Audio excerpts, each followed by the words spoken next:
Well, you shouldn't have Winnie open quite yet, but we'll be there pretty soon.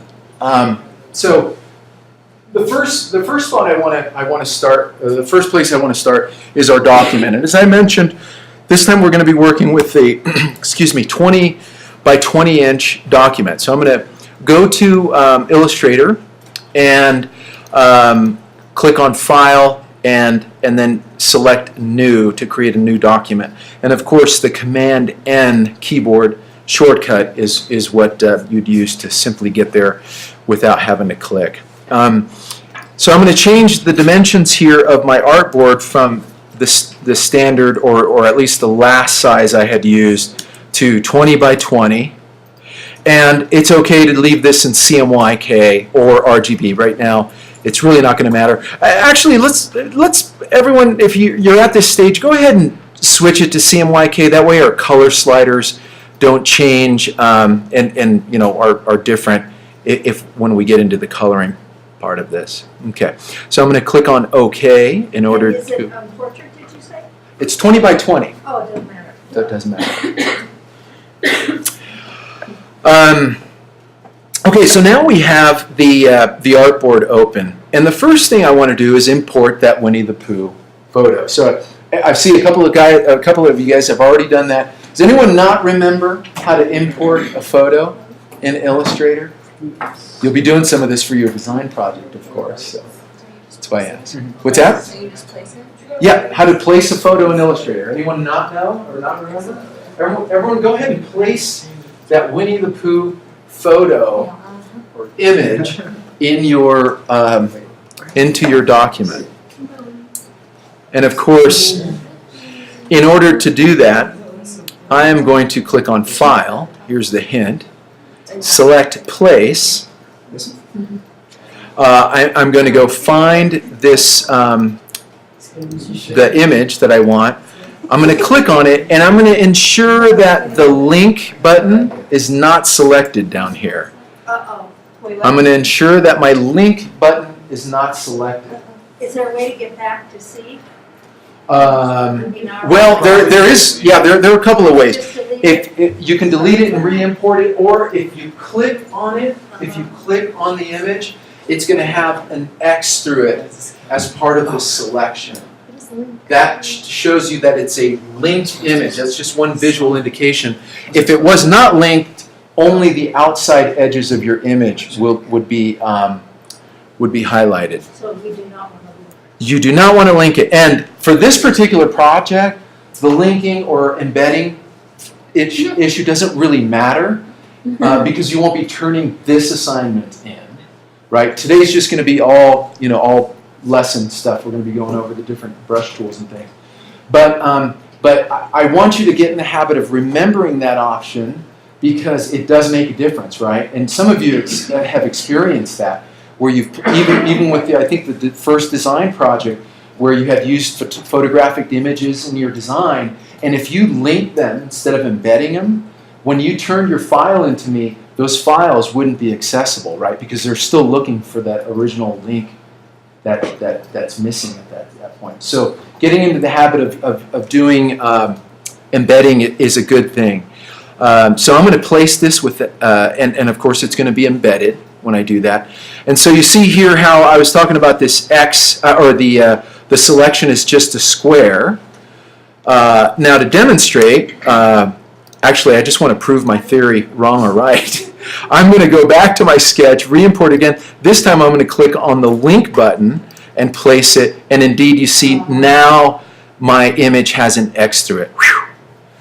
Oh, glad I didn't lie to you guys about that one. Okay, I'm going to place it again, and then this time I'll embed it. And you notice this time, Illustrator's so nice sometimes.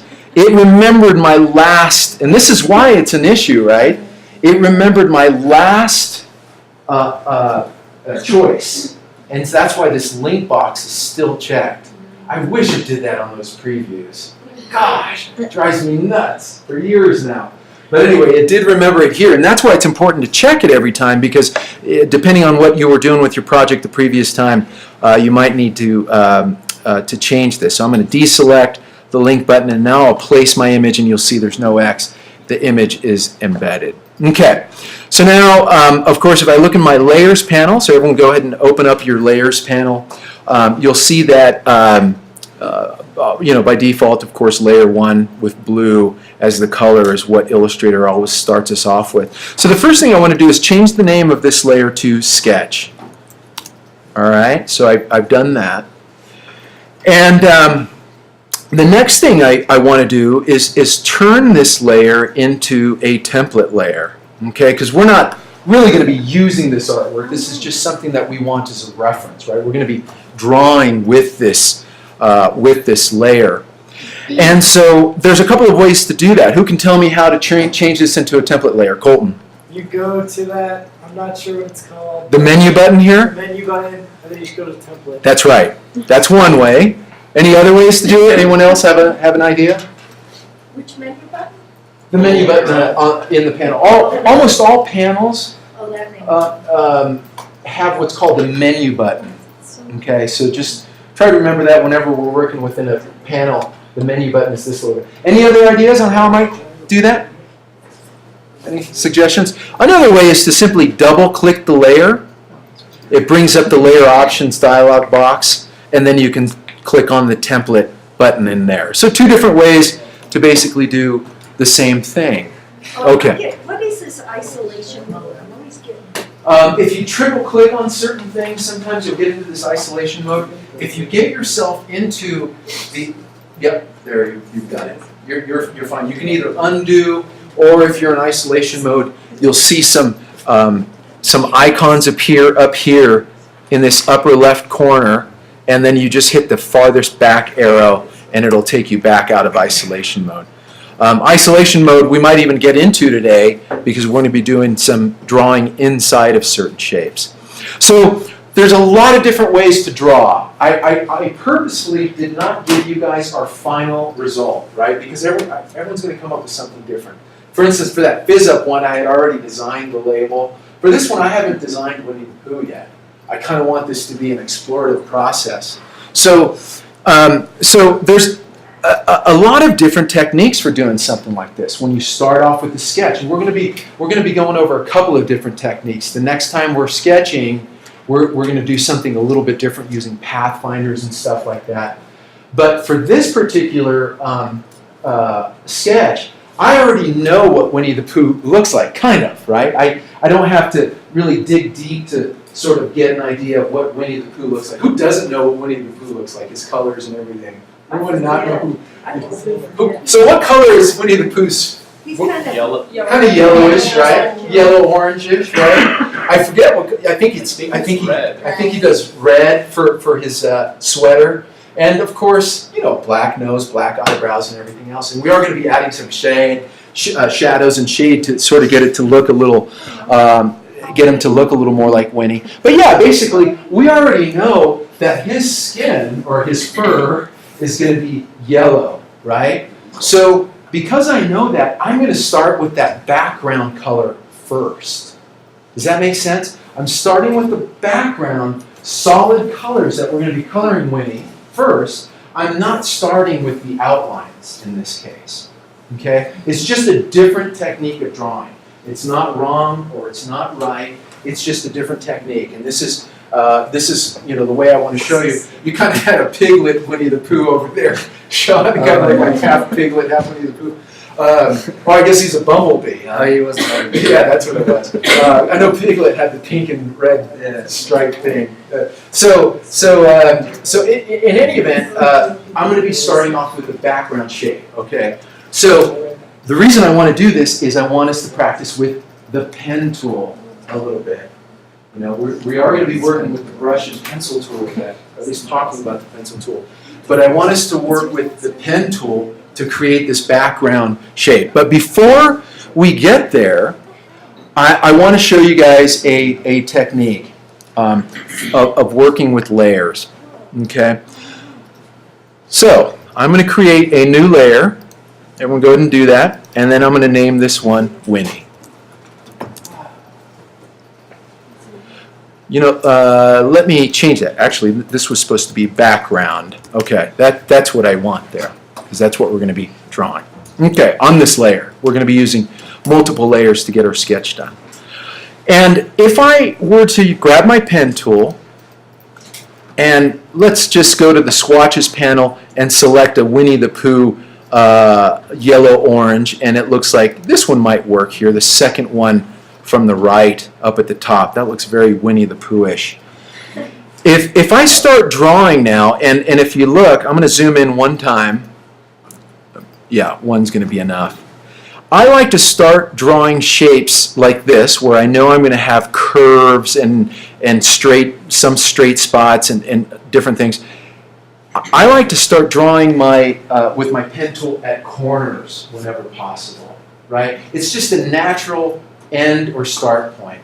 Starting at a curve, it's a little awkward because you have to start off with the handle, and it's just a little awkward to draw. So I always look for corners wherever possible. Sometimes you won't have them. Sometimes you'll have a big blobby shape you're trying to draw, and there's no corners. But whenever possible, use a corner to start with. So I'm going to start with the corner and actually draw this direction. I'm going to draw Winnie the Pooh's head going up from this corner.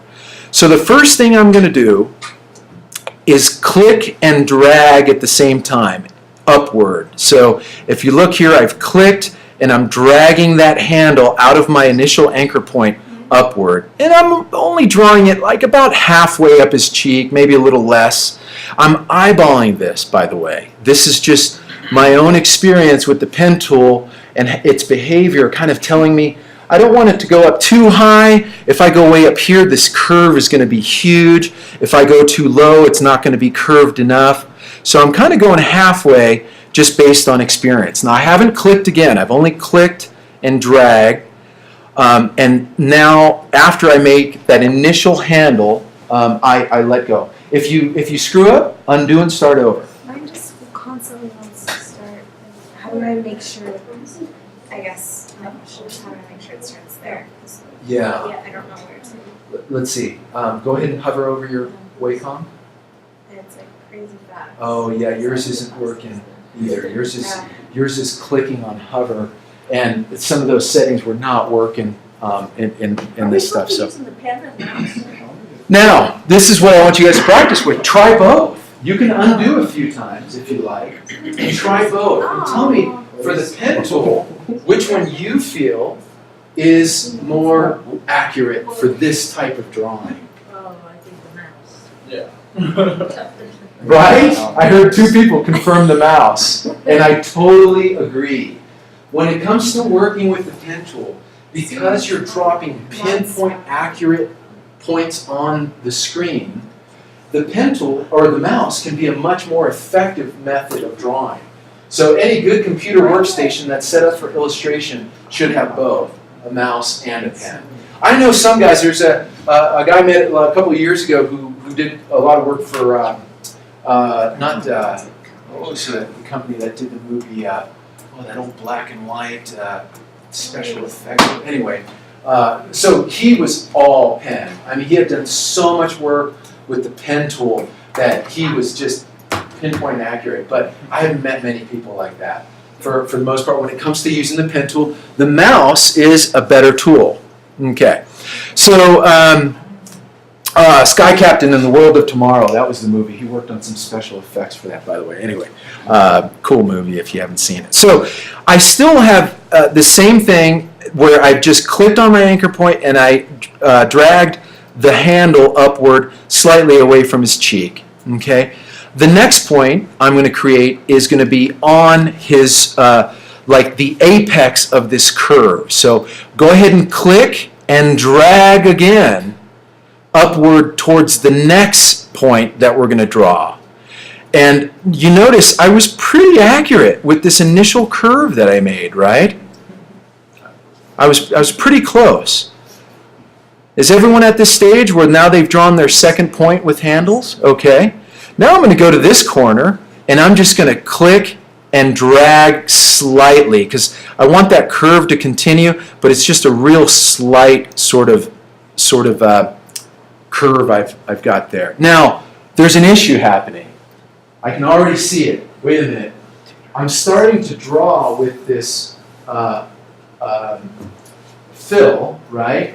Because I happen to have a fill, and I can see that it's going to cover my artwork up as I move along. I don't want that. And I can always turn this into a stroke and then fill it again later. That's certainly a viable option as well. But I want to show you guys, I want to take this opportunity to show you guys a neat technique using the layers. Okay, so I'm going to leave that line alone and I'm going to fix my drawing. So I clicked on the selection tool and I'm going to click away from my shape and leave that alone for now. Okay? What I want to do is I want to actually draw this with a fill while I can still see my sketch lines. Okay? Now how am I going to make that happen? Now, you guys remember with the transparency panel, you can use what's called multiply, and multiply knocks out all white, it makes the white disappear. Well, you can apply transparency effects to layers, not just objects, but to layers themselves. So let me show you guys how to do that.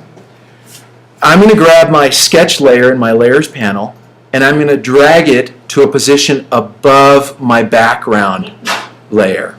And I do that by simply clicking on this open area out here and dragging it upward to where it's not on. You notice I don't want it there where my background is highlighting.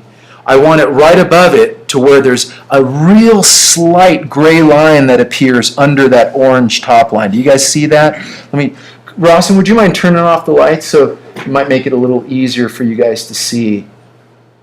You see how there's a slight gray line right above or right below that orange line? That's indicating to me that I am indeed dropping this layer or moving it above that other layer. So if I let go, indeed it's been positioned there. Now, who suddenly saw my background, like that orange piece I had here, disappear? Everyone have that same thing happen to them?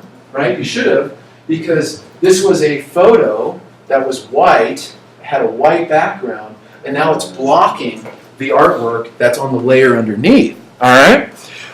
So what I want to show you is that you can apply a transparency effect to an entire layer, and what that does is it applies whatever transparency effect you use to all of the objects in that layer.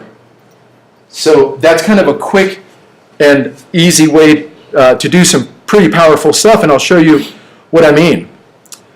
We're going to click on the sketch meatball here, right, to use the terminology. We're going to meatball it. So go ahead and click on, it needs to be unlocked, by the way. You can't edit something if it's locked. So to do that, go ahead and click on the small little lock icon, and that'll unlock the layer so we can now manipulate it. Now you can click on the meatball, and you'll see that that entire layer has been selected because the meatball is indicates it so. And if I roll the contents of that layer down, you'll see that the blue icon indicates that this image that's on that layer has also been selected because it's highlighted in blue. But the layer itself is what we're affecting right now. So if I go to my transparency panel with that layer selected via the meatballing effect, I can click on the transparency layer and then select multiply from the drop-down menu in the transparency panel. Sorry, excuse me, it's panel, transparency panel. So when I click on that, you'll notice now that transparency effect has been applied to this image, and anything else that would have been in that layer, it's been applied. And so I can see my sketch now because all the dark colors are being preserved. But remember, the multiply transparency effect knocks out white. It always does that. And so it's important to know that because we'll get into some masking effects next week using layer masks where the white gets knocked out because it behaves like a multiply feature. If you guys are familiar with Photoshop at all, or if you're planning on taking any Photoshop classes, the same rules apply. The multiply transparency effect knocks out your white. So now I can go back into my layer and lock that sketch layer, now that I've made my adjustment, and you can see I can continue drawing and still see my sketch lines, which are on top of my shape. Everyone get that? Is that confusing to anyone at all? I don't have to do it this way. I just wanted to demonstrate that transparency feature that can be applied to a layer. Pretty powerful stuff.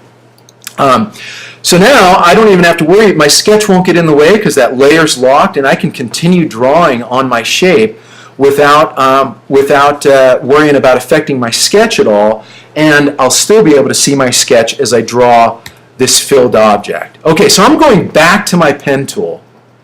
And the reason I was okay with leaving it where it was because I had stopped at this corner here. And I can continue from that corner, of course, by simply clicking and continuing my drawing. Now, as you guys found out when we were working with the pen tool again last week, if I simply click and drag upward, because you can see the direction of my next curve, if I simply click and drag, you'll see that Illustrator automatically also created a handle on the opposite end of my point. You guys see that? I'm sure if you did the same thing, you're getting that same result. And Illustrator automatically does this because by default, Illustrator is trying to create smooth paths for you. That's all it's doing. It's not that it's wrong. It's just assuming the majority of the time you want, smooth, contiguous lines. And so it's doing that for you. But that's not what we want here. We want a definitive corner here. This is a corner. It's not a curved thing. It's an actual corner, and then we move upward. So I'm going to undo that and start right back over to where I was. And I know this is a review for some of you guys, but this pen tool can be such a feisty little guy. It's worth going back over this. So now, what I want to do is to continue my line and preserve this corner. I want to convert this point to a corner point. And I can do that simply by holding the Option key down as I click on that same anchor point. So now, when I hold down the Option key and click and drag upwards, Are you still holding Option? I'm still oh, mouse pose is not on. I'm sorry. Thank you. Okay, I'll redo that. So I'm going to hold the Option key down and click on that corner and drag upwards, and you'll see I'm still getting that handle that's moving in the direction I want it to, but when I zoom in, my original handle is preserved. Everyone see that? That's what the Option key can do for you while you're drawing with the pen tool. The other way to do it would be to, of course, go back to my tools, my pen tool, open up the panel for it, and then select the Convert Anchor Point tool, and then manually do that, and then switch back over to pen and continue on. But that's more of a hassle. That's Illustrator's nice enough to include that handy feature by simply using a keyboard command. Now I'm using Command- to zoom out so I can see Winnie's face a little bit better. And with this curve that I've got going, I'm pretty confident that I can drop my next anchor point at the apex here at the top of the next rounded shape, And so I'm just going to click and drag sideways, right? And uh-oh, what happened? Anyone else get the same thing? You guys see that now? Wait, it's not continuing. The reason that happened is, another one of the disadvantages of going back to the pen tool, is as soon as you go back to a different tool, when you're drawing with the pen tool, Illustrator starts a new line the next time you go to draw with the pen tool. And that's another important aspect of having the Option key that allows you to modify your pen tool as you go. So I'm going to go back again. I deleted that point. I'm going to go back again with the pen tool and holding the Option key down. I'm going to draw this curve upward, and now when I click at the apex of the next curve, I can click and drag sideways to start to create that next curve of Winnie's head. Now I'm not going to worry about fine-tuning this right now. I'm just getting the general shape down. So far, we're looking pretty good. So, Okay. wait a minute, I lost you there. Mm-hmm. Are you watching up here? Yeah. Okay. You see where I'm at? Is that what Yeah, you had okay. to do the option key again to make that point, Yep. is that what you said? Exactly. To drag the handle upward to start this curve. And then without switching to any other tools, you click on this point up here, drag sideways to create another set of handles, and then I can continue my line. Is everyone kind of, it looks like Alexis, you're already moving on to the next one. That's looking pretty good. Yeah? Anyone else? You got that, Robin?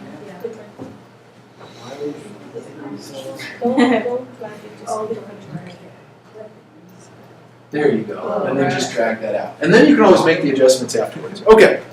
So now that I've got this nice curve with very long handles going, I'm going to go ahead and drop my next point right in that next corner, and I'm going to click in that corner and drag to where that line starts to form the shape that I want it to. Now, you see, as I mentioned when we were working with the pen tool last week, I'm doing this with very few anchor points, and that's really the way you want to use your Illustrator pen tool, is try to draw your shapes with as few anchor points as possible, and that will always create a smoother shape. So now you see I've got, because I clicked and dragged from this corner point, I have these two handles that are equally in length. So I won't be able to just automatically either click anywhere without this curve trying to continue the path towards that handle. So again, what I want to do is create an anchor point with that. Whoops, I forgot to hold the Option key down. So when I click on that corner point now, with the Option key held down, I can create another handle and leave my original handle, that angle or the direction of that curve, alone without affecting it. And so I can continue with my drawing. I went ahead and dropped another anchor point at that next sort of apex of the curve. I did a little bit of a drag, and then I dropped back down into the corner and have kind of gone at least across his head. Now I want to finish off these last few points, and I'll continue the same process, remembering to hold the Option key down when I want to change the direction of a handle, so I can follow a different direction with my curve. And I'm just going to continue to click. Now that you guys have this technique down a little bit, you can probably do this part on your own. We have some pretty straight lines in there, so I'm just clicking. And then, of course, at the very end, you want to make sure to close this path completely. And you'll see that when you hover over your start anchor point, the little open circle should appear next to your pen tool, indicating that you're about to close the path. So you definitely want to see that whenever you're drawing shapes in Illustrator. That ensures you that you have a closed path and you won't have anything leaking out of it. Yes, Brianna. So if it's just got that dash, does that mean it's closed? Yes. So Brianna's question was, she had already closed it, and when you hover back over, she gets a minus. So what if I were to click on this anchor point after I closed it? If I were to click here with a minus, what do you guys think will happen? This anchor point will be gone, and this curve is going to be drawn from here to here now. Okay? So yes, that's a good indicator that it is closed. It's not going to tell you after the fact, but it's a good indicator that it is closed. But because the only anchor point that you can delete is one that is in line. You can't delete, and using this technique right here, you can't delete an open or end point on a path. Okay? Everyone got that? All right. Well, so Winnie's looking pretty good. He's a little darker than I'd want. So I'm actually going to select my shape again with the selection tool. I actually went ahead and clicked on the selection tool in the tools panel, and I've clicked on my shape here on my artboard. And I'm going to open my swatches panel and maybe go to this lighter yellow. And yeah, that's a little better. We'll darken up some of them with some extra stuff in a bit. Okay. Yes, Alicia. I somehow got rid of my color, but it shows me the color here, so can I clean that out? I don't know. Did you go into outline? No, you're in preview mode. I'm not sure why. Are you sure that? Are you sure that your sketch layer is has the transparency applied to it?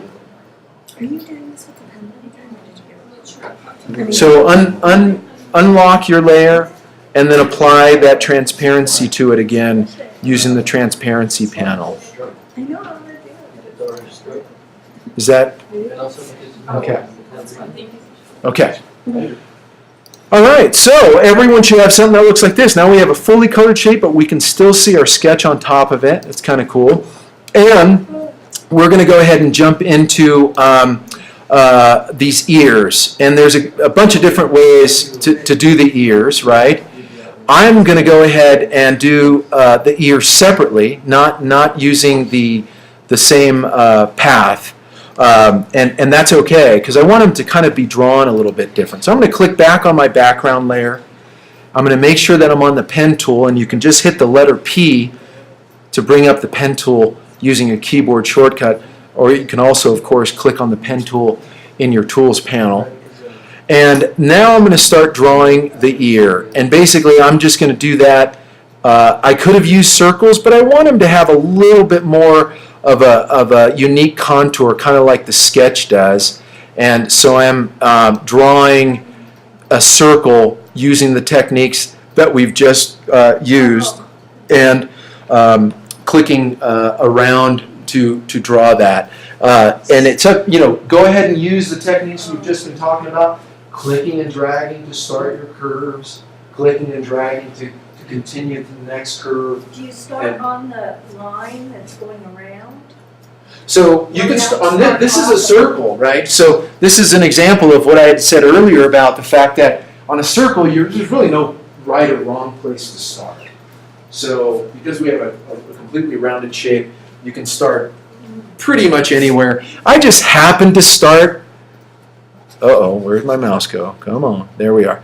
I just happened to, I wasn't even right on there, but I just happened to start in, near this area, just again, because I'm so used to trying to draw paths using the pen tools from corners. And I went ahead and closed this path too. I didn't leave it open, even though we certainly could.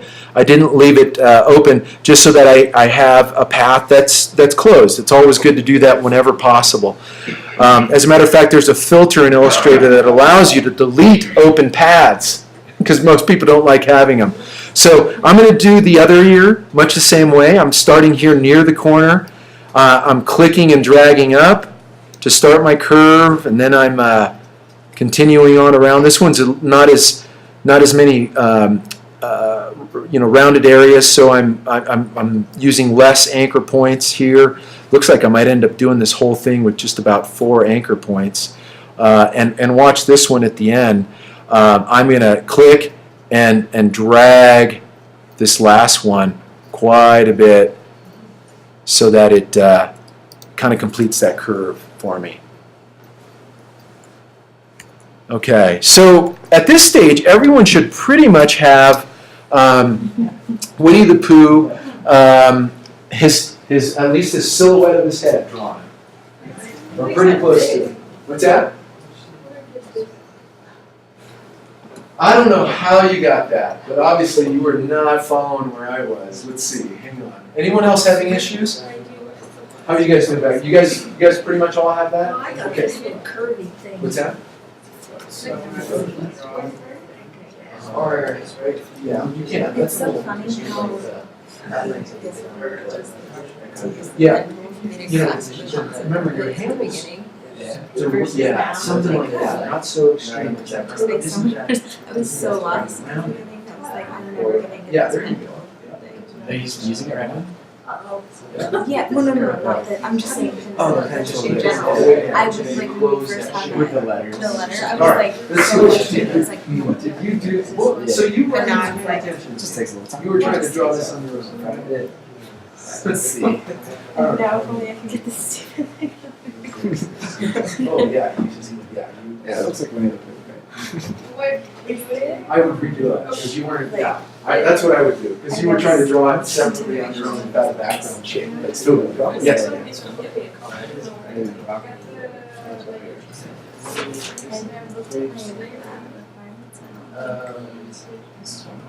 Well, no, it is, but I don't think that I, unless it's in my notes.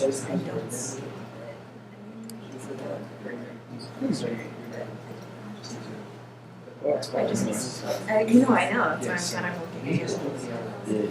It's like taking ceramics out. Oh, yeah, do that. Now, when you go here, you see it says normal.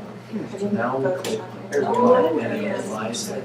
So what you were doing was you were multiplying these shapes that you control. That's why you're getting this tertiary color here. So if we click on that, no, you don't need to, I'll just switch it back to normal. And this one, we can switch back to normal. Trying to figure out what does this one. I know. There you go, okay. All right, anyone else? Some challenges there, no? Got it? Okay, cool. All right, so now, why don't we jump into some demonstrations of drawing?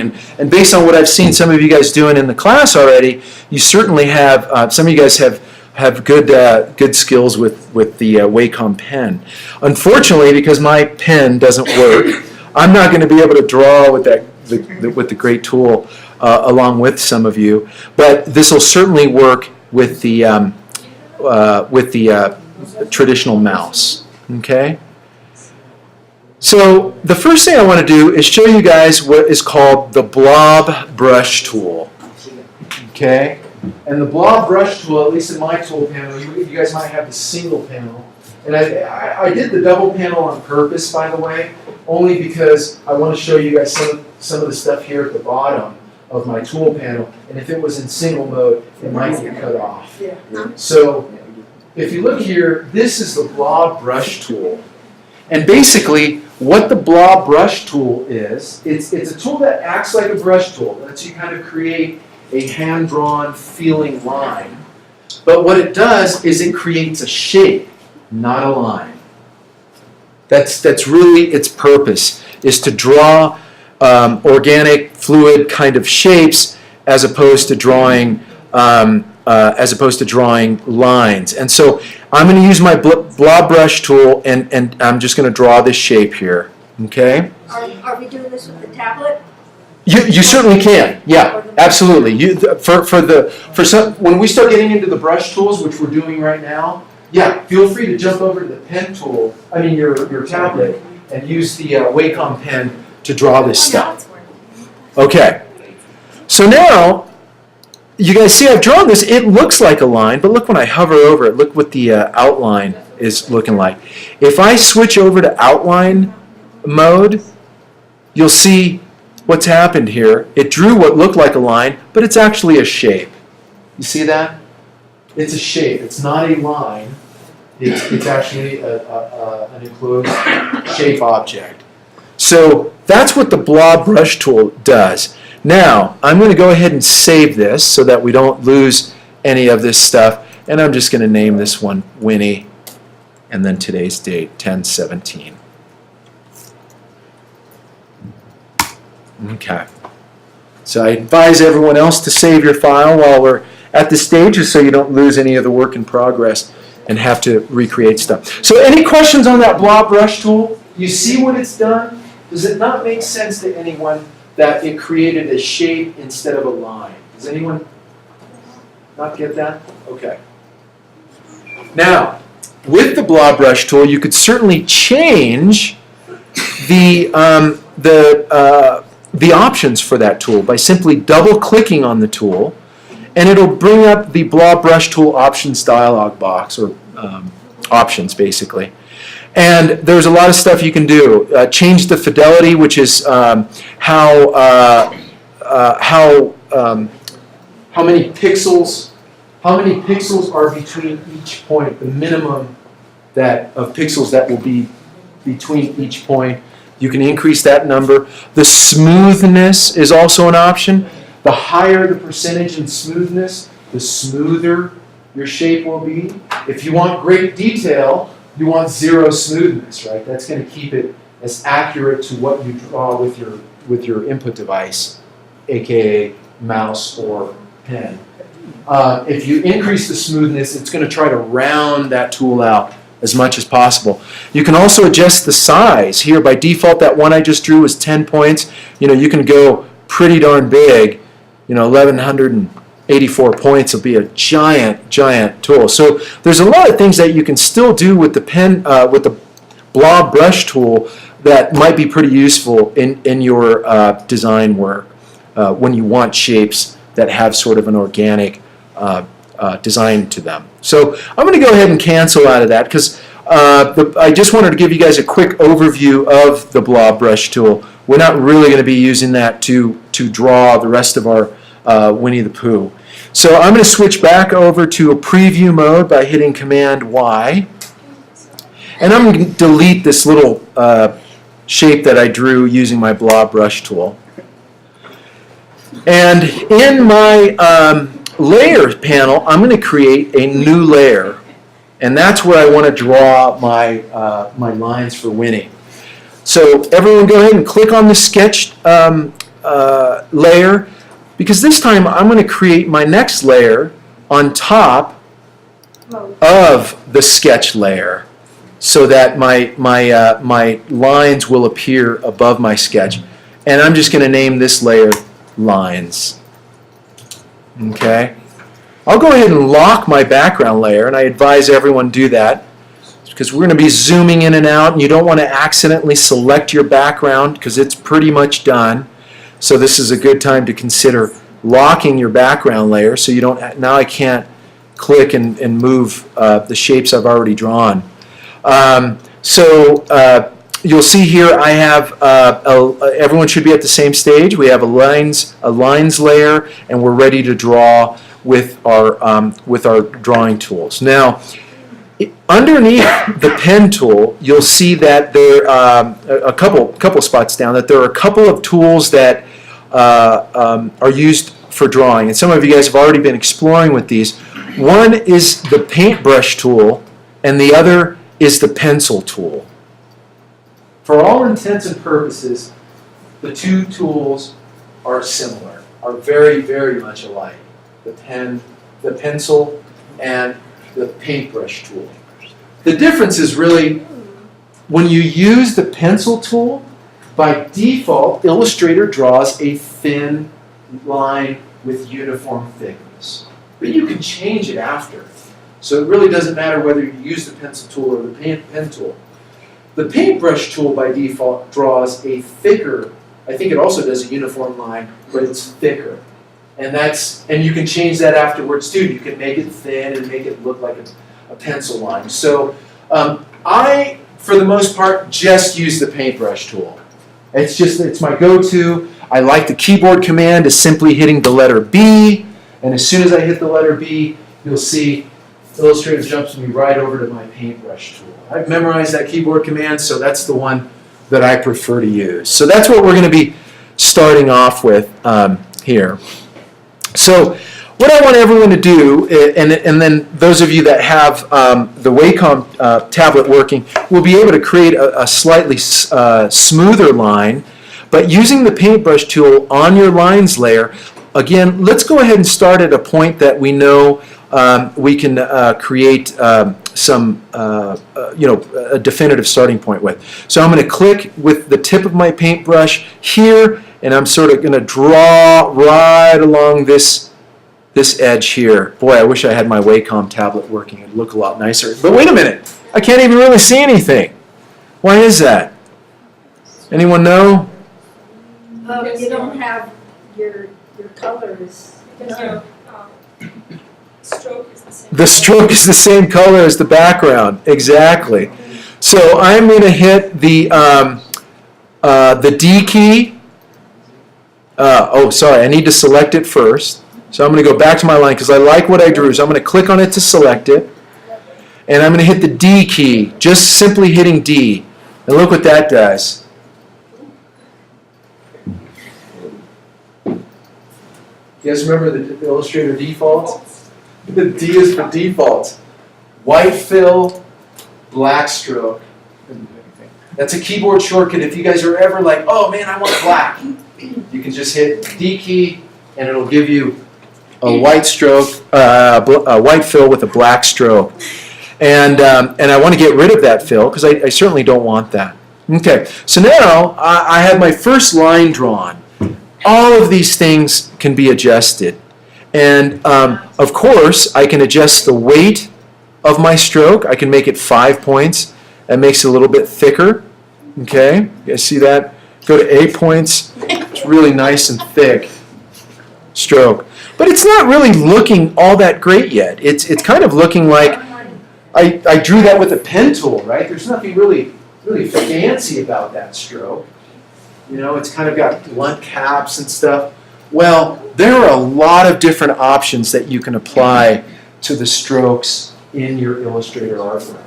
Keep in mind that what I'm about to show you. You have a question, Brianna? Yeah, sorry, I want to catch up to you, but for some reason this is stuck. I finally got my pen thing to work, and now when I release it, like won't let me do anything other than continue to draw.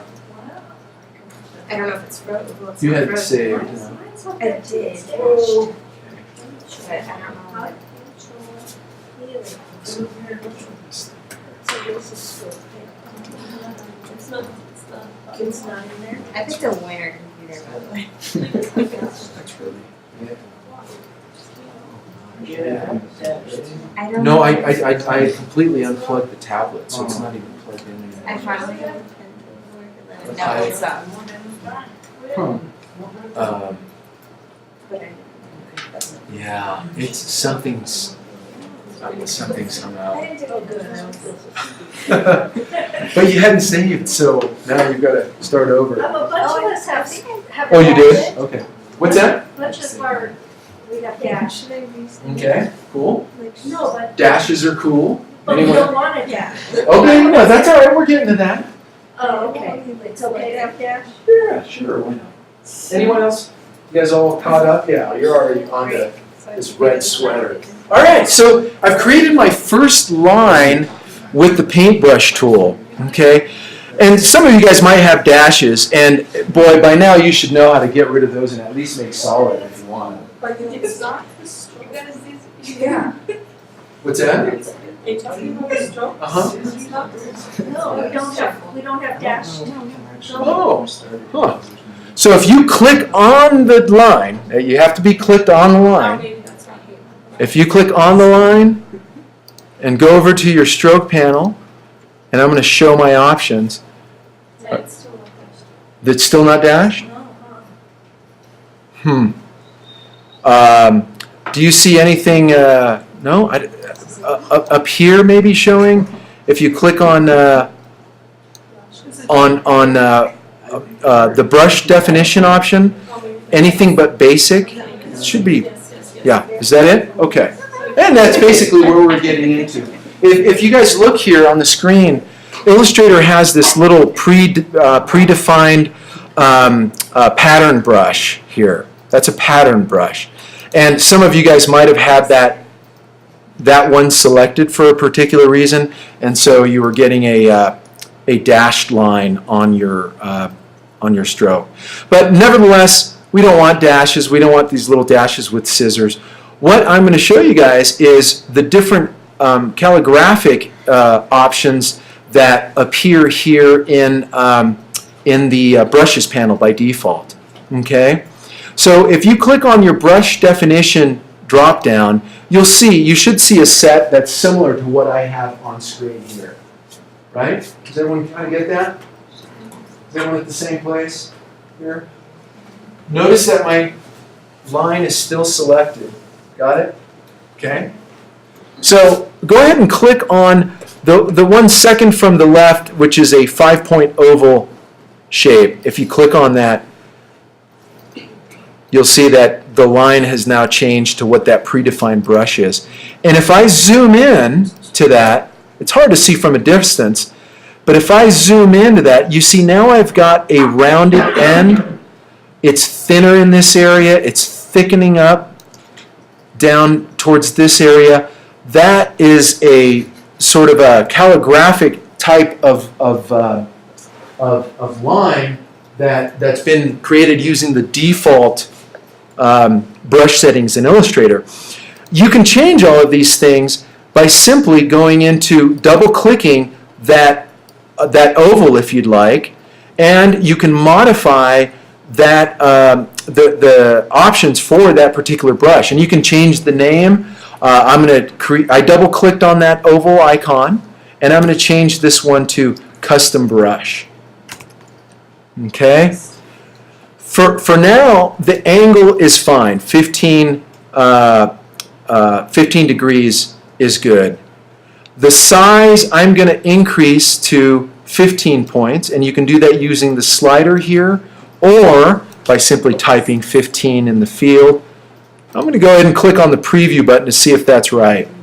You guys see what I have on screen now? You can see the preview. 15 points. That seems a little big, right? Yeah. That seem a little fat? Yeah. So let's try something like 8 and see if that works. I've changed it to 8. I'm going to hit the tab key. That looks okay. So we can go with that. Now I'm going to change this from fixed to random. Okay?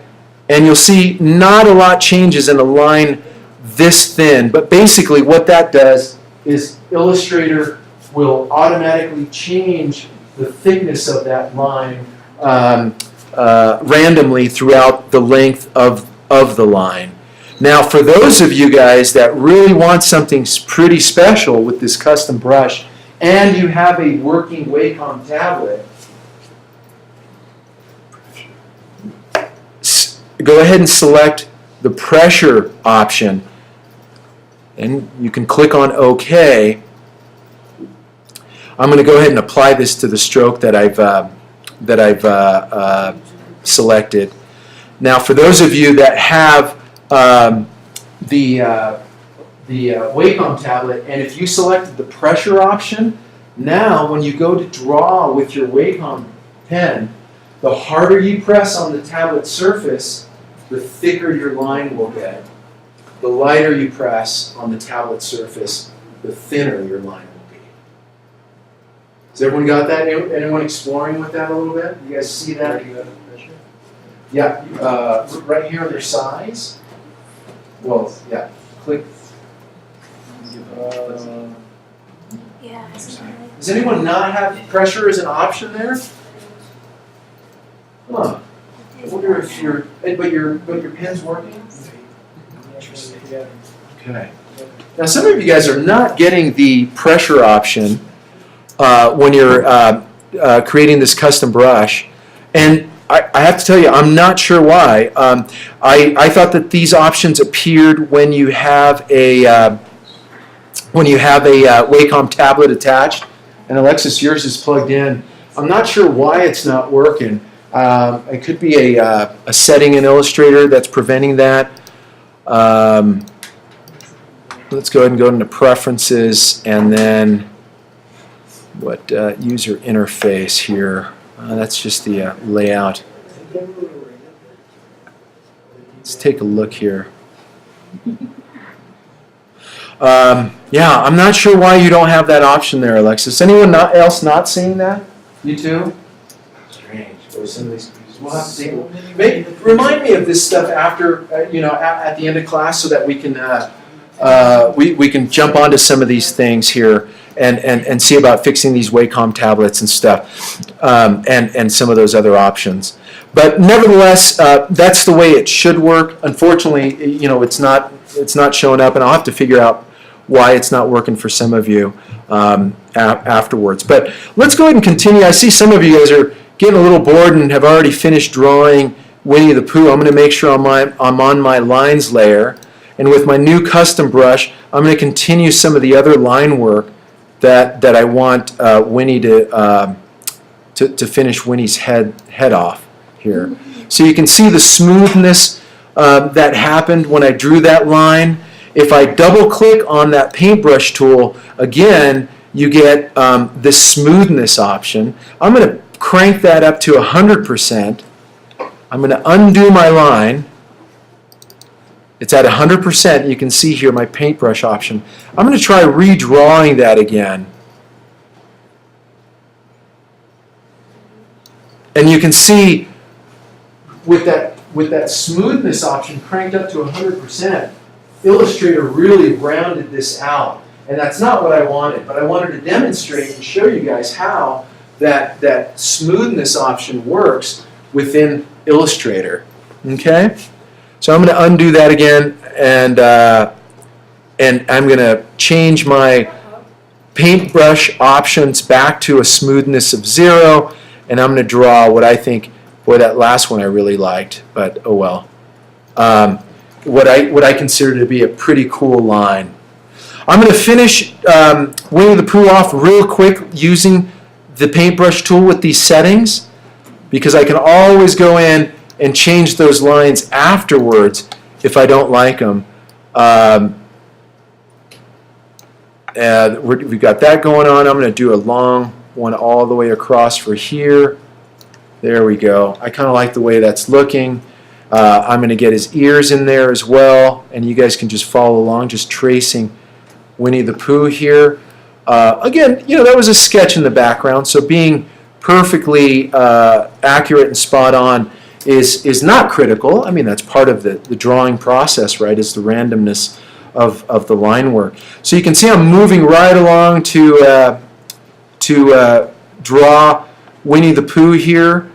I'm just starting from different spots and moving into my lines and sketches to finish off the drawing. Adding some details. I haven't even put the shape color in. We'll do that later. I can even draw his eyebrows. I'm going to use shapes to draw his eyes.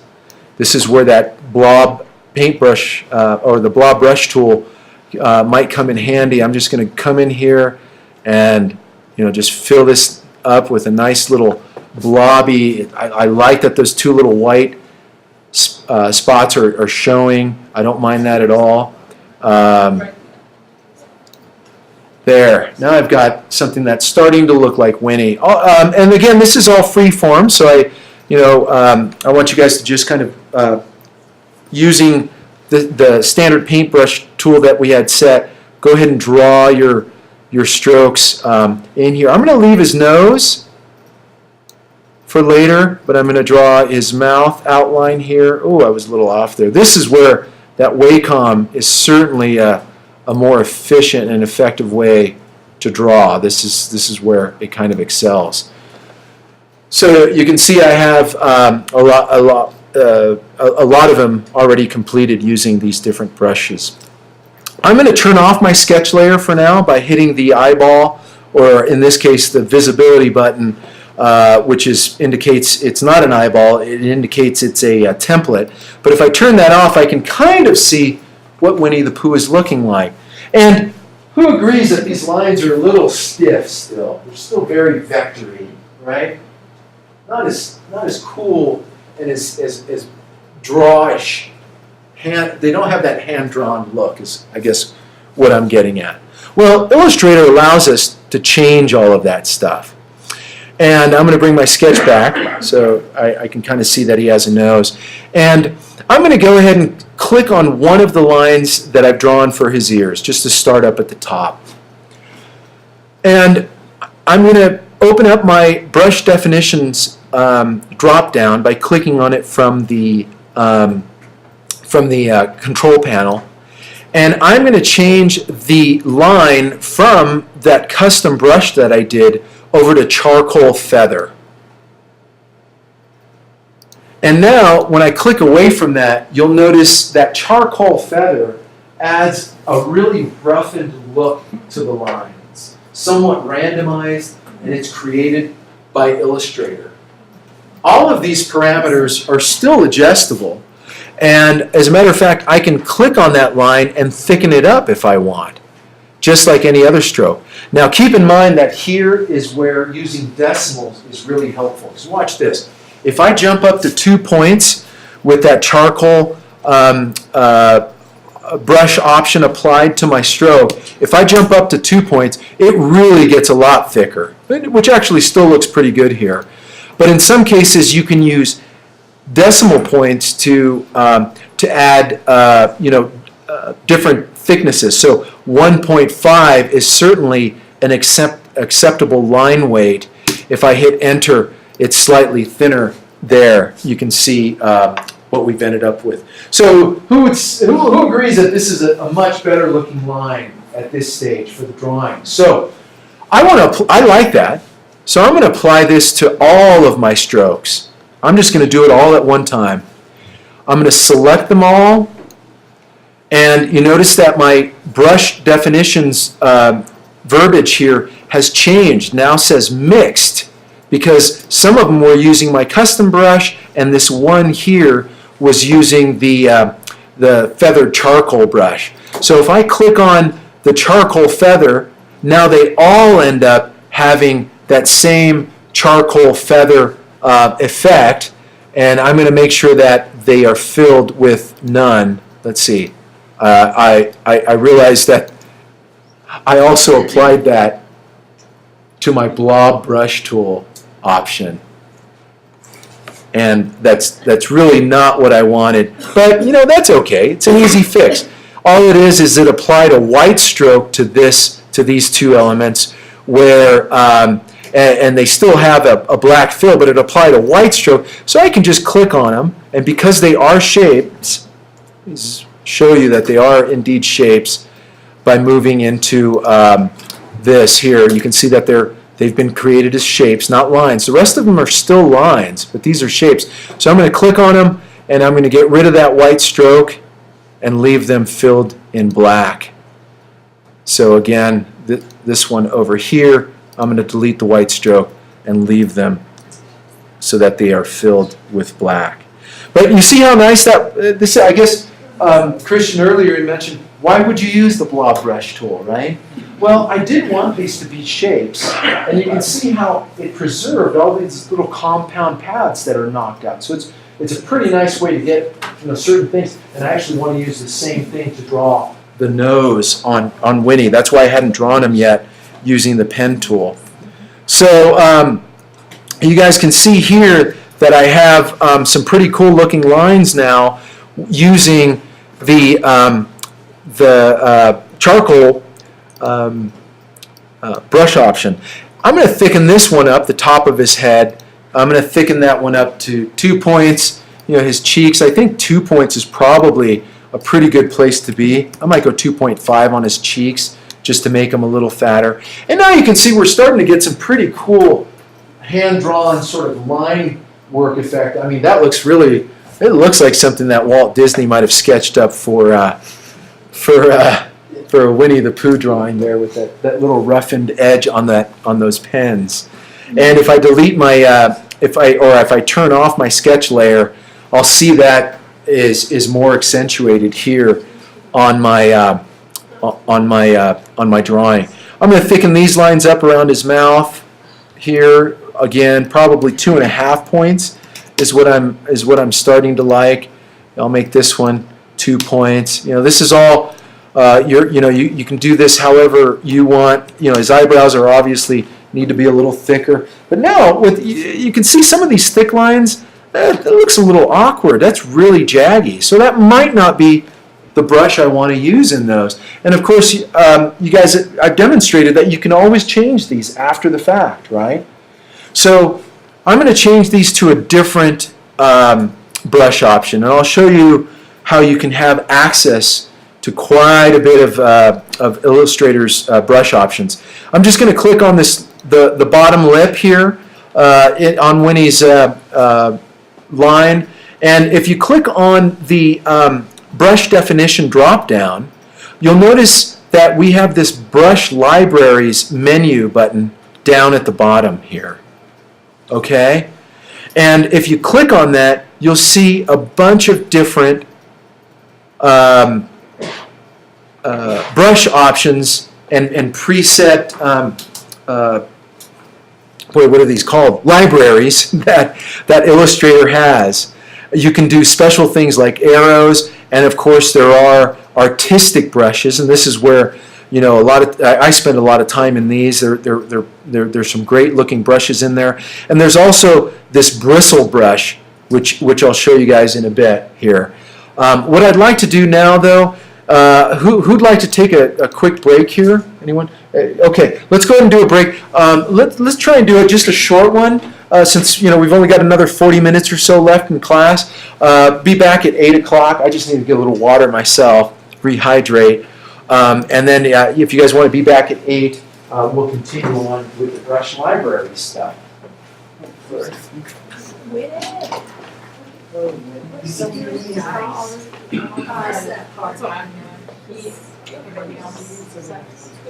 Your eyes up, so that everything else. I don't remember exactly. I was thinking it was Okay, yeah, I see growing.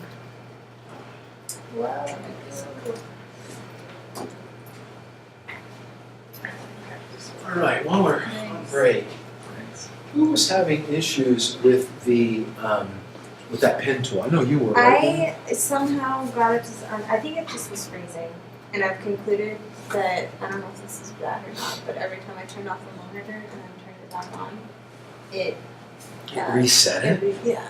Huh. So now your Now pen's it's working? fine, it's done it, Huh. but it just continued, like it wouldn't allow me to select anything else. Right. Did you lose that artwork that you had created? No, because I had saved it. Oh, good. Oh, you had. All right. Yeah. How about you? Was yours working for you? Yeah. Which, Not at all. This thing is just not operational. Just because it's. So let's go ahead and save because I don't want to ruin anything. Yeah. So if I start drawing like this. Oh, yeah. There it goes. Let's try this.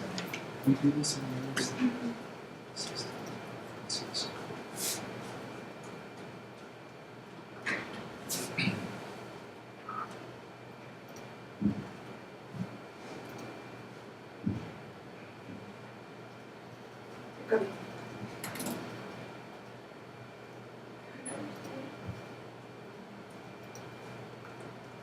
So let's try that.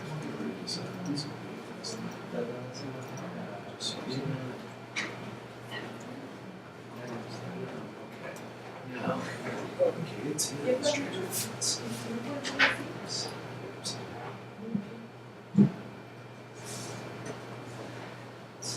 It doesn't release until I'm way away from the thing. So, shoot. There's so much to this.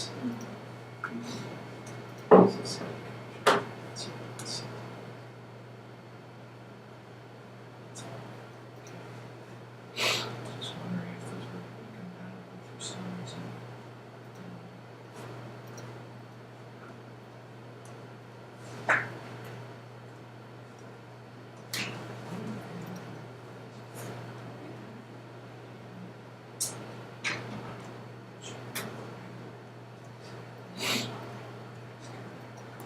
Let's just test everything. Let's see what happens.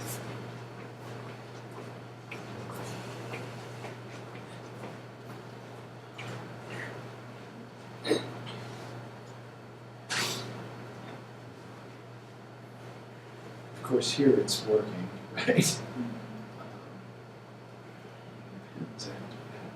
Here, it's working just fine. Oh, back to this.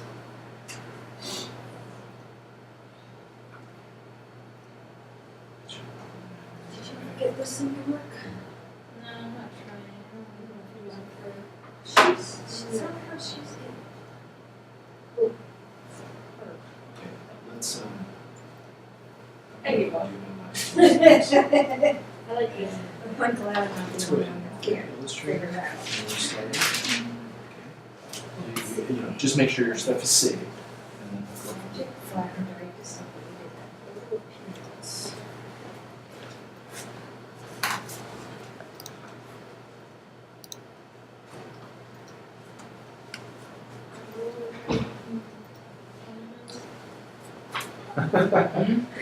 That's cute. I like it. You like it? Yeah. Did you get it working? Yeah. Oh. Oh, cool. Because yours wasn't working for a bit, right? Or was it? That was yours? Gosh, I just can't figure out what it looks like. What's causing that? Yeah, the pen can be really, really cool, for sure. I want to know what I'm doing wrong with this thing. What are you trying to do? Map artwork to it? Yeah. Is it really complex? Where's It your is, but hers is working. What do you mean, where's my artwork? what artwork are you trying to map? Have you already Oh. created a symbol? Yes, let's see how do we get Symbols. It's Oh. in layer 2, but, yes. So Okay, wait a minute, where were we? Here. Looks like something's mapped. Well, yeah, but it didn't show up. And then preview, and then click on map.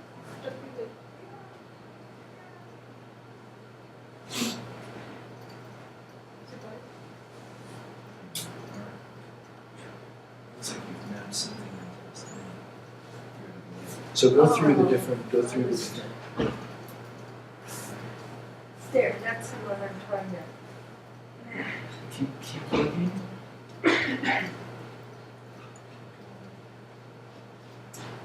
Just curious. It looks like it's not really on layers.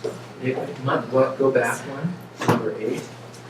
You might have mapped it to the inside of this. Try mapping it again. Go ahead and click on the symbol, and then select your stars. Scale the fit.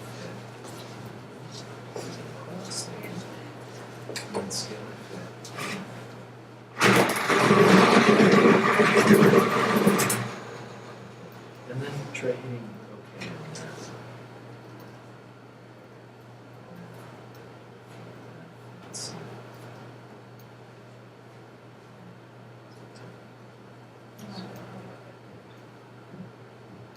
And you have to highlight it to map it, right?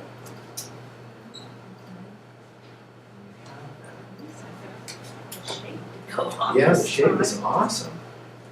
That's really elaborate. That's not what I was trying. I was trying to make it look, make the edges curve, but, Spinning it around, see if it should be there.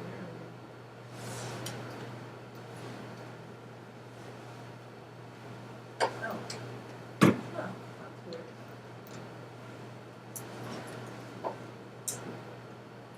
Cause she's getting hers to go on. Yeah, I'm not sure. Not sure. Do you have to click on the artwork or anything?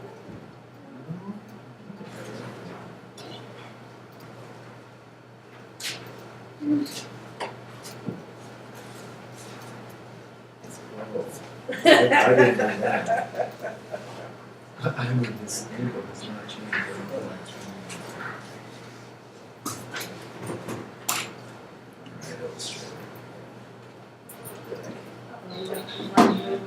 That's it.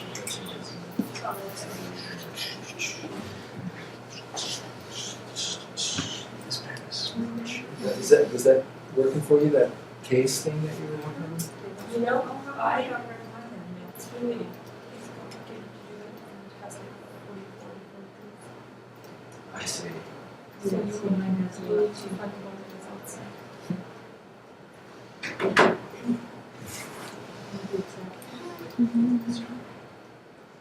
Do we have to take it off all these others? I'd recommend it because it's going to vary. Oh, okay, I just had the wrong layer, You just was that had, it? you had the wrong one. It was, maybe these points aren't closed completely, and so it was wrapping around the inside. And so, yeah, I would go back to those other ones. Like this one. It was yeah, and then do that same thing with the other one. Hit OK after, and then save it. Okay. All right. Everyone's back. Cool.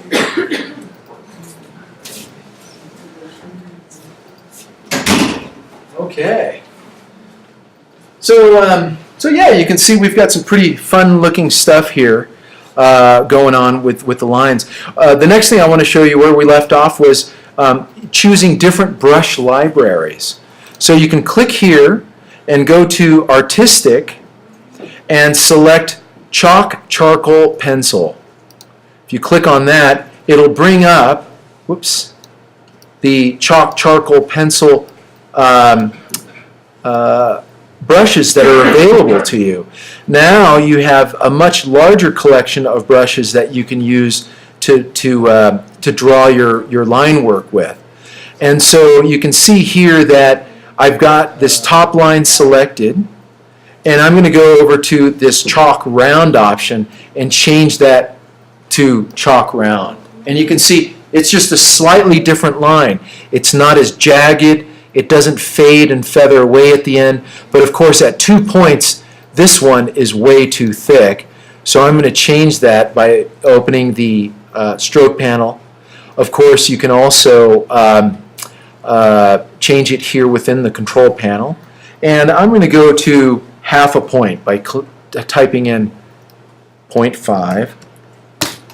And that's a little too thin, so let's try 0.75. Which one did you select? I selected the third one down, which is the chalk round.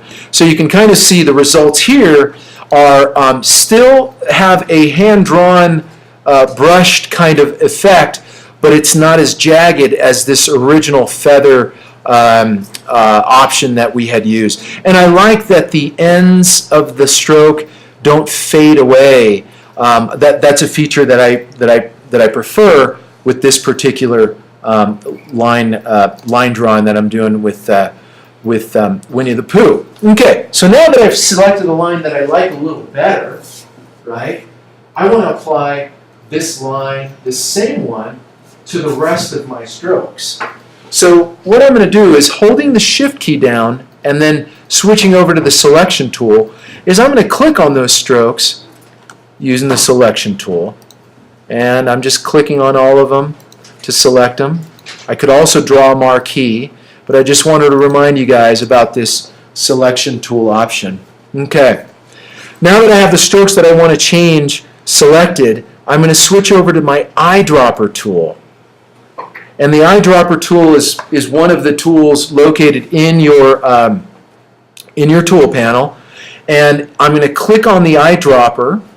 I'm going to hover over the line that I'm using as my source.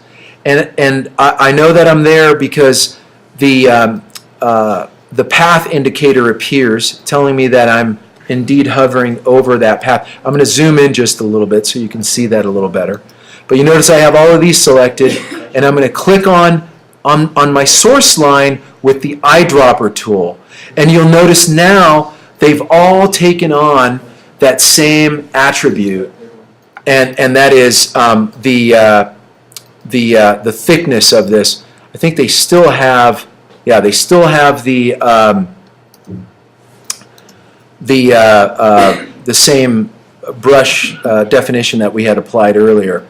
I'm trying to get that to work. Let's undo that, because there's a way to do this. I think maybe it's an Option click or Shift click. Let's try that. Okay, that didn't do it. That didn't do it. Darn. Okay. I thought that with the eyedropper tool, you could take a not only eyedrop the color and stroke weight and stroke fill, but you could also apply these charcoal pencil attributes as well. And unfortunately, you can't do that with the eyedropper. Bummer. But that would be a nice feature to incorporate into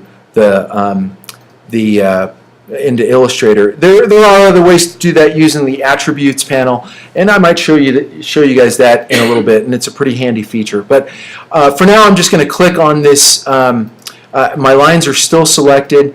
I'm going to go ahead and click on the chalk round brush, and now it should change all of those into the chalk brown. So it was a bit of a two-step process.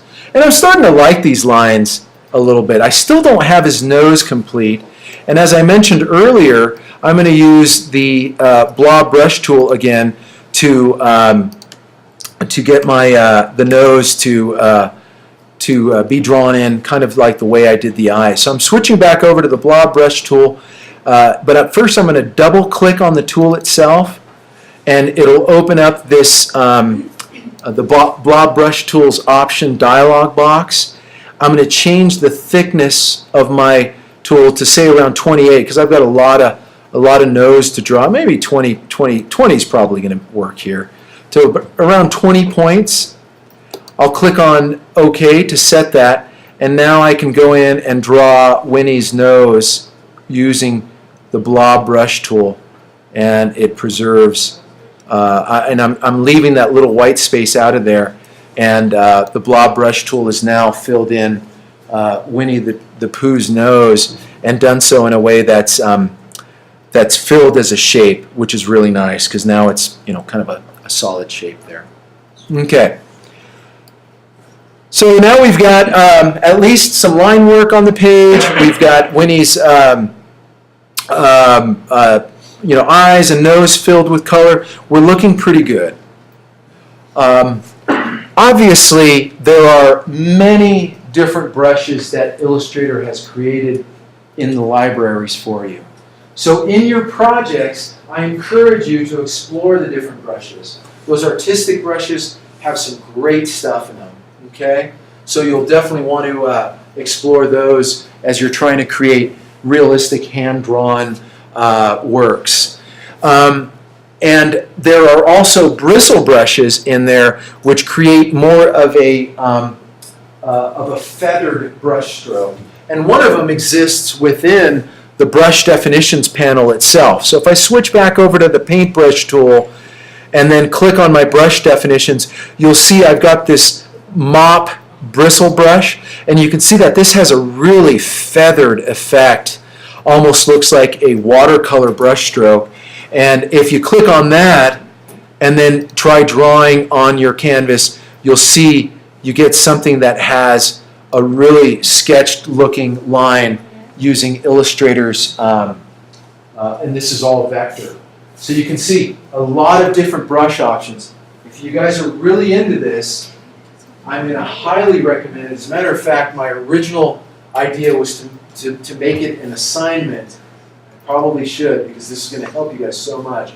But lesson number 11 in the book goes into greater detail on using the bristle brushes libraries, the artistic brush libraries, and a lot of that other stuff. Of course, we're going to be continuing to do more of this type of work here in class, but I definitely want to encourage you to review lesson number 7 for those of you guys that are really planning on doing some hand-drawn stuff in your designs. Going through that lesson is really going to be helpful.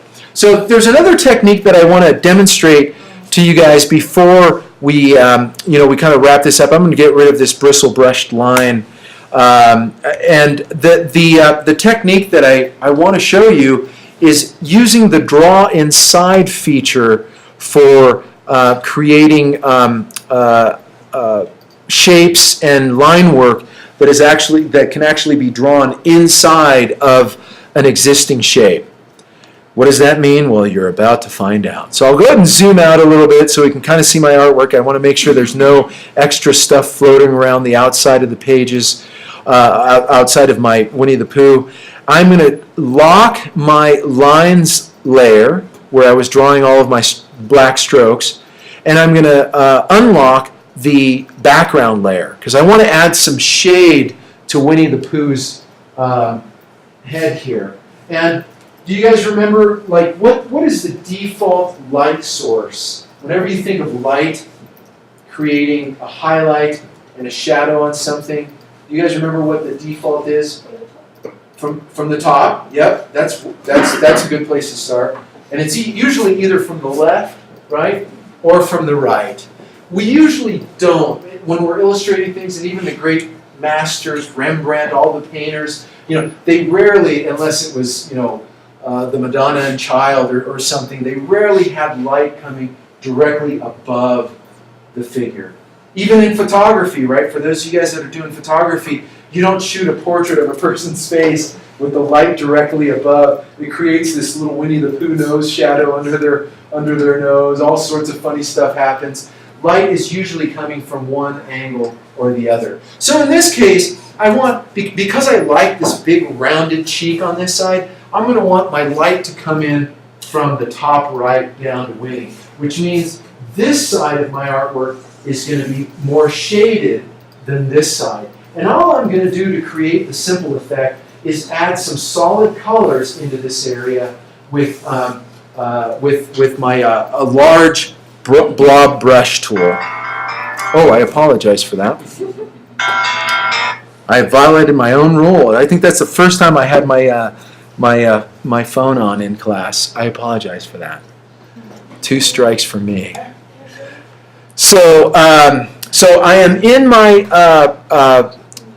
background layer with my shapes, and I am going to click on my blob brush tool, double click on it actually, to open up and create maybe a 30-point blob brush tool this time. Okay?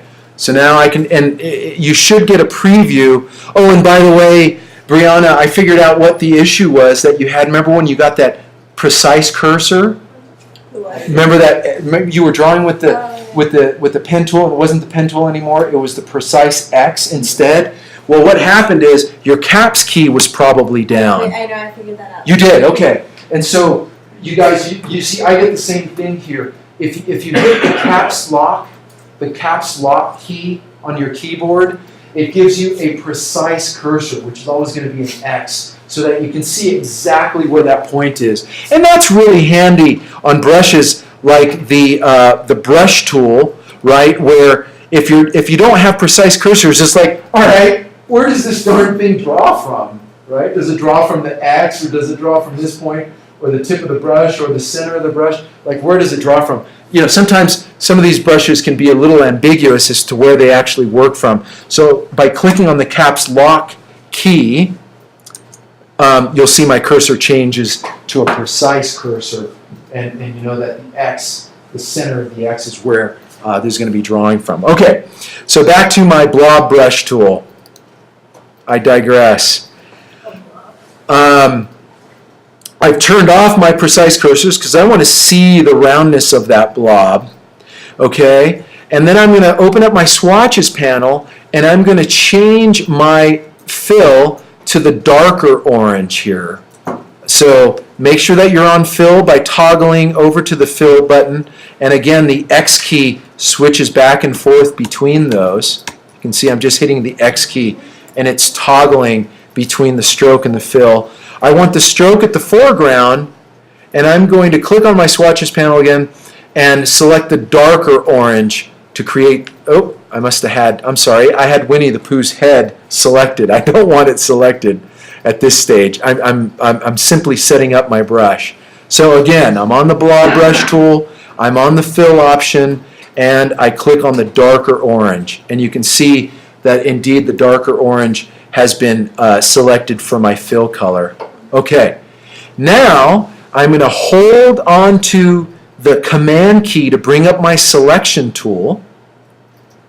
You guys should know this from working in Illustrator a bit. I'm going to bring up my selection tool and click on Winnie the Pooh's head. And by releasing the command key, it brings me right back to my blob brush tool. Then over here, I have an X, I don't have a blob. yeah, that's Caps lock. Oh. I thought you told us to put the cap lock on. I did. All right. So now you see these 3 buttons. Who's got a double wide tools panel? Some of you do, some of you don't. Some of you have single wide.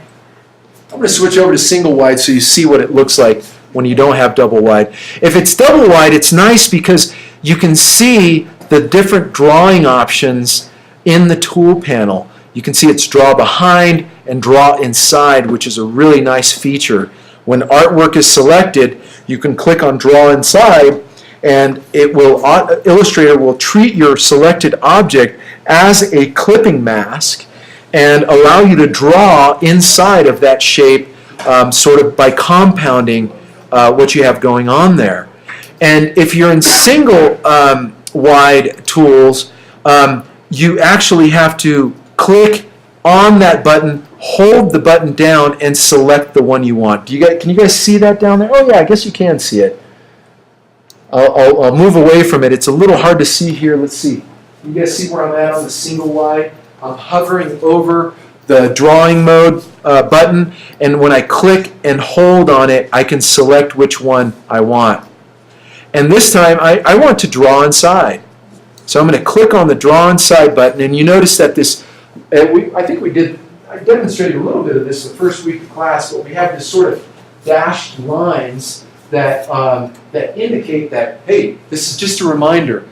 The reason the Illustrator put these here is to remind you that this is the draw inside mode, not the draw normal mode. Okay? So now by doing this, if I start drawing with my blob brush tool, and look at this, I'm going to start outside of my artwork here. And you'll notice that I can still see it, right? But it's, when I let go, you'll notice that that artwork that I had extending outside of my shape is not there. Now, why did that fill with the same color? Because it's underneath. No, it's because I had applied that color swatch when I changed it to the darker orange. I applied it to the fill, not the stroke. And so by default, Illustrator was remembering that last color, and that's not what I wanted to do. So I'm going to quickly undo that, okay? And I'm going to switch over to my stroke option. I think that's what happened. Let's confirm it. I'm going to change it to this darker orange. Make sure that Winnie the Pooh's head is not selected. And let's see, if I try drawing with this, it's going to work now. When I go to that draw inside mode, you see it's the darker orange. And then when I let go, you'll see Winnie the Pooh now has that darker orange drawn inside of that shape. And I was able to draw inside simply by clicking on that draw inside mode for my artwork. Okay? Did that make sense? Did anyone not get the same results? Cynthia and Alexis? You didn't either? Okay. Draw inside is not an option.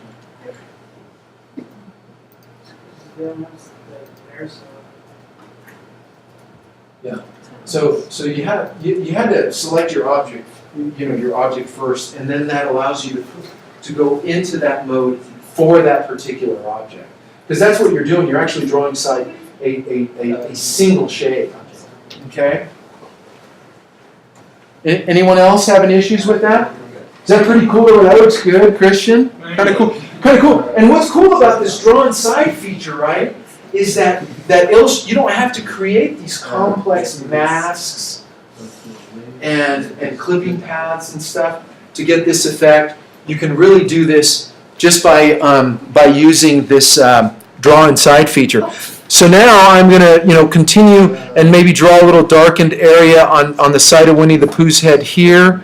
And you see that's looking pretty good. I'm going to add a little bit across his mouth right there. And maybe a little bit in this collar right here, that collar area. And now I'm starting to get a pretty cool little illustrated effect with shadows. And obviously you can see my lights on this side because all the shadows are on this side of Winnie's head. I think I'm going to increase the size of that shadow around his cheek just a little bit using that blob brush tool. And yeah, I'm starting to like the looks of that quite a bit. Maybe even on this bottom lip area here, it would be a good spot to have some. So you can kind of see how this draw inside feature works. Now, with shadows and highlights, kind of like vector points on a path, with shadows and highlights, oftentimes less is more. Okay? If you get too many shadows or you get too many highlights going, it can create an effect in your artwork that just looks a little too overwhelming in terms of your of the shapes that you've of the highlighting and shadowing that you've done. So oftentimes less is more. That's, it all depends on the illustration. That's kind of a generalization, but something to keep in mind as you work on this stuff. So now I'm going to do the same thing to the ears because I want some shadows on the ears. So I'm going to quickly switch over to my selection tool by holding the command key down. I'm going to click on the leftmost ear, and I'm still in draw inside mode. I like having 2 panels wide for this. I'm still in my draw inside mode, and now when I start drawing inside of that ear with the blob brush tool, you can see it didn't quite work that way. It didn't work the way I wanted to. It actually applied the brush to the selected ear. And that's one of the behaviors that you can control with the blob brush tool, but it's a nice feature to let you know that it continues to modify the artwork if you have it selected and you use it. But that's really not what I wanted to do, right? I wanted to actually draw inside my my ear.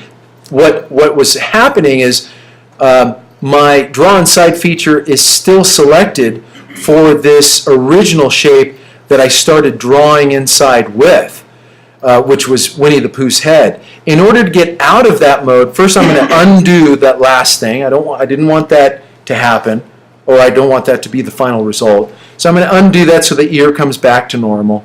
And I'm going to switch back over to draw normal mode. And now with the ear selected, I can click back into the draw inside mode. And you'll notice that now the draw inside indicators are indeed around my ear, not around Winnie the Pooh's head, as they were previously. So I can make sure that my blob brush tool is selected again. I want the darker orange as my stroke, and I'm going to draw just a little bit of that dark orange around the outside edge of Winnie the Pooh's ear. Of course, it didn't work that time. Is that the same color? Is that what? It turned my whole ear. It turned your whole ear orange? I don't Let's know see what what's I did. happening here. All right. Did I have it selected? All right. All right. Now let me undo that a couple of times here. Let's get back to where, okay, we have a normal ear here. I have draw inside selected now. My ear is selected. Now I'll click on the blob brush tool and start drawing inside of there, and it's still not working. It worked on Mickey's head. What's going on here? Oh, my whole ear blew. I had that problem too, actually. Like, there's like, for some reason, it's drawing it behind it. You need to, I had to undo like 30 times to fix it. Let's see. What do we need to do? Yeah. the field should be on the left. Yeah, I have this selected, and I really don't know why it's not drawing inside of that selected object. It's highlighted.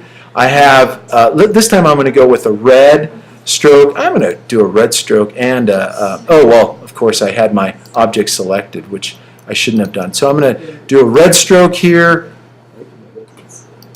and a red fill on my blob brush tool. That's cool. Okay. So if I start drawing, it's working on that side. I don't know. Oh, could it be that this orange is already the darker orange? No, it's not. I don't know why it wasn't working over on that side. Very, very strange. Let's see if we can figure some of this out. I'm going to switch back to normal drawing mode and move this circle around. And I can see that, well, that's from my other shape. Gosh, it's as if it started drawing my blob brush as part of the shape inside of here, which I really didn't want it to do. It shouldn't have picked that up. Let me double click and see my options here. Keep selected is not selected. Merge only with selection. Let's try that. Merge only with selection. Well, we can try it and see if that helps our situation with this ear thing. Okay, let's undo that a couple of times to get back to where we have a the ear back to normal. I undid about 3 or 4 times. Now I'm going to click on the blob brush tool, draw inside, and it is the darker orange, and this time it's working. So here's what I think was happening to you guys, just theoretically based on what I just observed, is when I started using the blob brush tool, even though I was inside of this object now, okay, even though this existing blob brush that I had drawn here was not selected, Illustrator still continued trying to draw on it. So what it was doing was it was merging with this previously drawn shape, which was inside of the head. And so when I drew these lines out here, they were being drawn because I saw them in my artwork. However, they were merging with this shape, which was being cut off by the edge of Mickey's head. And so what I did to fix that, Winnie's head, whoops. Boy, my daughter would kill me if she heard me say that. She does not like Mickey. Double-clicked on it, and I clicked on this merge only with selection, right? And so what that did is it forced Illustrator to only combine blob brush tools, only combine them when they are selected. And that was an oversight on my part, but that certainly fixed the issue that I was having with the other with the blob brush tool merging with a previously drawn shape. Okay, so now I'm going to switch back over to there we are. Draw normal. I'll click on this other ear over here. I'll switch that one over to draw inside. Then I'll grab my blob brush tool and I'll start drawing inside of there. Oops. It changed my Wrong color. ear Oh, it changed your ear? to the darker color. Yeah, because what happened is, and I did the same thing, is it was selected when you switched over to a darker color. So, whoops. I don't want that. I don't know how I clicked on that. Okay, here we go. So what we want to do is get the same effect going on over here. And of course, I'm going to click away from my artwork. I'm going to make sure that my blob brush tool has the darker orange selected. Then I'm going to click on my object, hit the draw inside button, and start drawing inside. And we should get that darker orange. And we didn't. That's a bummer. But that's okay. We can still always make adjustments. I was going to get to this, but this is kind of forcing me to get there. So what happened was I just used the blob brush tool, and it drew orange of the same color inside of here. And that's okay, because I can always make that change afterwards. So what I've done here is I've selected my ear, Winnie's ear, not my ear, but Winnie's ear. And you guys remember these two different buttons up at the top here? Edit clipping path and edit contents. So when you're drawing inside, Illustrator's creating the clipping path for you. Okay? So now I'm going to click on the edit contents option, and you'll see that now my selection has changed over to the contents of that clipping path that Illustrator made. And you'll see that indeed it's filled with the lighter orange.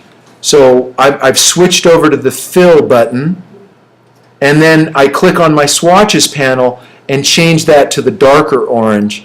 And now I've made the adjustment and after the fact. So you can always modify your artwork, well, for the most part. I mean, some artwork is permanent. I mean, once you change a line into a shape, you can't really just change it back into a line. There's certain things you can't do, but something like this is certainly something within the ability for Illustrator to edit it, or for you to edit it within Illustrator.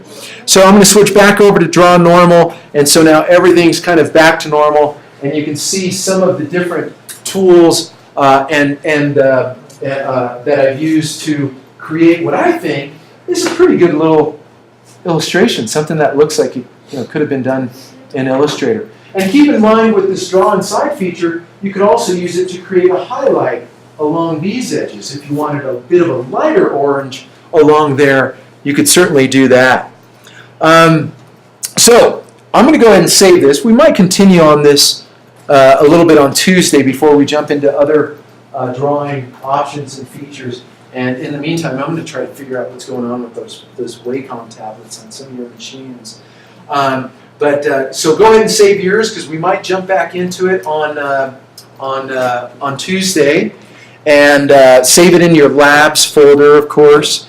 And we'll continue with more brushes and stuff on Tuesday. So that's it. It gives us about 6 minutes left, and